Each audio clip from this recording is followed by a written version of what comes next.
Hey guys, this is John coming at you with round 7 action here at the UT Dallas Fall FIDE Open. We're down the home stretch of the tournament. 3 rounds remained heading into today. And I had an opponent from the country of Georgia. Her name is Mariam Danelia. She's a women's international master, FIDE rating of 2263. And I noticed that this player had a pretty aggressive style.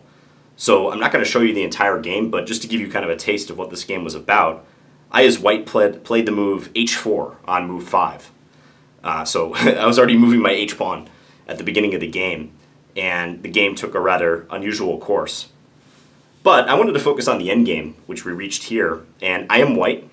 You'll notice that I only have king, bishop, and pawn left against my opponent's king and 3 pawns. And here it was my move, and I played the move king to d3. Okay, so I'd like to start with a question for you at home, and that question is, how should black play in response to king d3?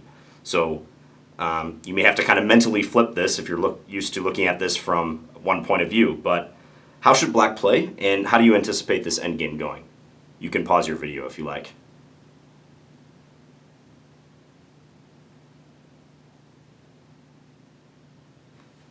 Okay, so the first thing to realize about this endgame is that black is definitely playing for the draw. There's not really any chance for black to win this. A draw would be excellent for black here. They have 2 pawns for the piece, and this a pawn is a little dangerous, but it's easily blockaded by my bishop. So black has to focus solely on securing that half point. And the best way to do that is to try to eliminate my f-pawn. That's the only remaining factor in the position that could lead to a white win. If black is able to win or exchange off for that f-pawn, almost certainly black will be drawing because I'll only have a king and a bishop left. So right now it's pretty tough because it's not obvious how black can play to win that f-pawn. And you notice that black's pawns are kind of stuck. Like this pawn, if it moves, I'll just capture it. Same thing with the e-pawn. Black could go here, but that doesn't really make much sense. So it comes down to what black is going to do with the king. And unfortunately for my opponent, she chose the wrong king move here. She ended up playing king to b4. But in fact, king to d6 is the key move. And we'll go back and look at that in a second. But first I want to show you how the game concluded.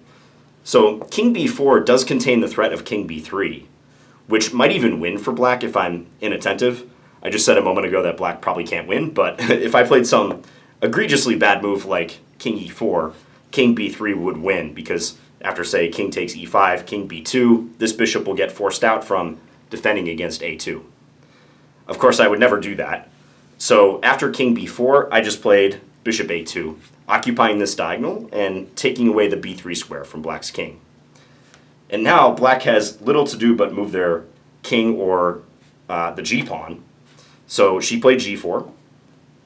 And here I just played a waiting move. I just went bishop all the way to g8. But really almost anywhere other than b3, I guess probably c4 as well, since bishop c4 would allow e4 check. But any square like d5, e6, f7, or g8 will do just fine. And this is a waiting move, very typical of endgames when you have a position where you're trying to force your opponent to make a weakening move. In other words, put them in zugzwang or zugzwang.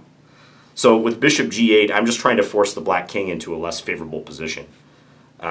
I could try king e4 right away, but I just wanted to disallow the possibility of king to c3. I wanted to stop the black king from invading.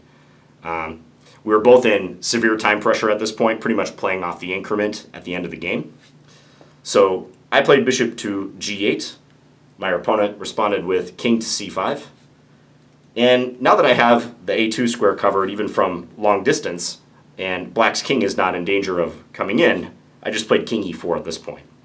So bringing the king up to attack the pawn. Black played king d6, and I dropped the bishop all the way back to a2. And here, black resigned because they were going to lose the e5 pawn, and after that they're going to lose the g pawn, and I will have my f pawn still remaining, and this pawn is useless for black. So, for instance, if here, I'll just take it, circle back, win that, and start advancing this guy and win. So if we go back to the original position where I posed you that question, let's compare what happened in the game to what should have happened.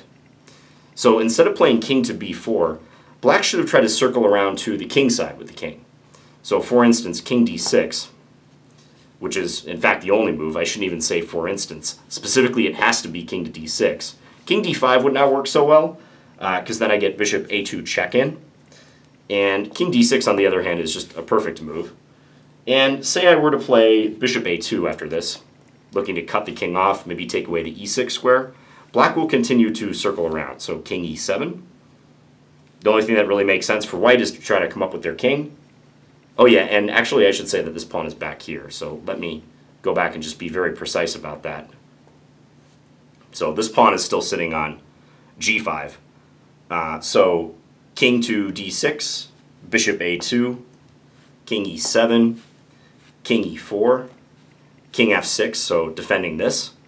But more importantly, putting the black king in a position to eventually assist the g-pawn in exchanging for the f-pawn. So once we get this far, after king f6, white would probably make a waiting move. Let's say bishop to b3. But then black will play g4.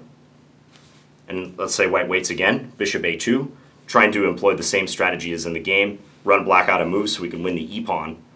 But after king g5, black is saying here, go ahead and take the e-pawn. King takes e5. But now g3. This is the key idea. Black can even sacrifice that pawn temporarily, because if white were to take it, just king g4. And we're going to go gobble the g-pawn, and white has no resources left. There's nothing left to fight with. Black is eliminating our last pawn. And note that it's even possible to lose here after g3 if white really went off his rocker and played f4 check. I would just blow the game. F4 check at first looks kind of clever, like trying to avoid the trade, but after any sensible king move, let's say even king h4, black's pawn is faster than white's, and this bishop cannot defend against both pawns advancing.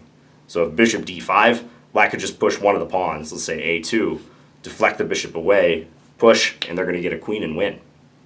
Huge reversal. So this idea of bringing the kings around was one that black failed to appreciate in the game, and so did I, actually.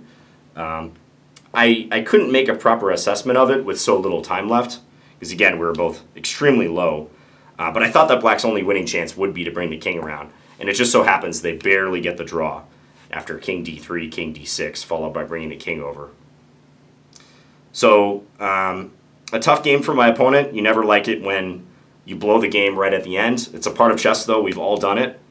And hopefully you guys learned a thing or two from this. So I got the victory in this game, and I'll be back again soon with analysis of my next game, round 8. Thanks for watching, guys. Bye.